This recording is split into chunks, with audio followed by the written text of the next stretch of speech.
It's Gojiberry Terri this morning in Texas, and I've got a video I'm going to do special juicing about watermelons and fasting. I'm fixing to start my, I did an 80-day, as y'all know, this year, juice solid food vacation, and amazing things happened. And then I did an experiment and went back to eating some cooked and some raw. Big mistake for me. And I'll get into that and that story later after I got. One of the reasons that I went to the Ecuador Raw Food World retreat was to clean out my system and do a sabbatical and vacation and retreat.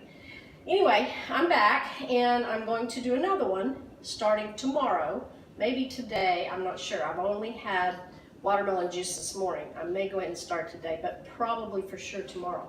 And I'm going to record that daily so that you can see how I'm going. But today, the reason I like yellow meat watermelon is because it was the original color, if you Google it and study the history of watermelon. And the reason I'm going to be doing a lot of watermelon is they're in season right now and you get more bang for your buck.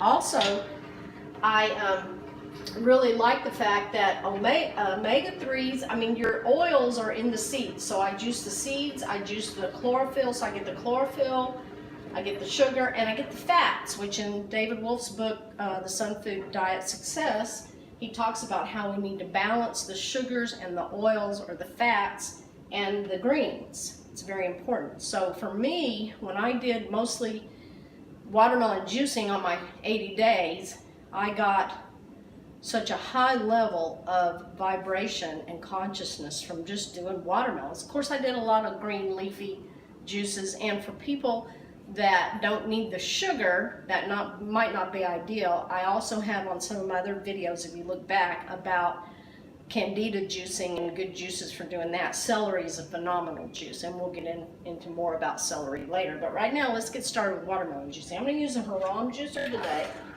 and we're just going to juice some yellow meat watermelon a little bit, kind of get that going. I mean, all you're doing is basically just juicing a yellow meat watermelon. Some parts of the world it's not easy to find with the seeds, but you definitely want seeds. If there are no seeds in the watermelon, there's something wrong with that picture. They're hybridized. Hybridized veggies and fruits are not as beneficial for us because they're not the wild ones that we used to eat. So be sure and try to get the ones with the seeds. Now, as you can see here, I've got two other watermelons. This one's a yellow meat and this one's a red meat. Texas right now is phenomenal. We're so blessed to have such an abundance of watermelons. But anyway, I'm going to, this one's probably a 50-pounder here. I'm not quite sure, but it's heavy as heck. And then I've got a yellow meat and a red meat. So I'm going to be doing a lot of watermelon juicing along with my leafy greens and other things as well, but predominantly watermelon juice because you get a lot of water. And people ask, well, should we drink water when we're doing a solid food vacation or a juice fast? John Rose says no, and all the gurus I read, David Wolf, Dr. Gabriel Cousins, because water is in your juice. So you're getting plenty of water. So get the nutrients, and as John would say, you're in for a treat. I say you're in for a treat and a great surprise. Thanks for stopping in. Gojiberry Terri. Namaste. Shalom. Satnam. Peace.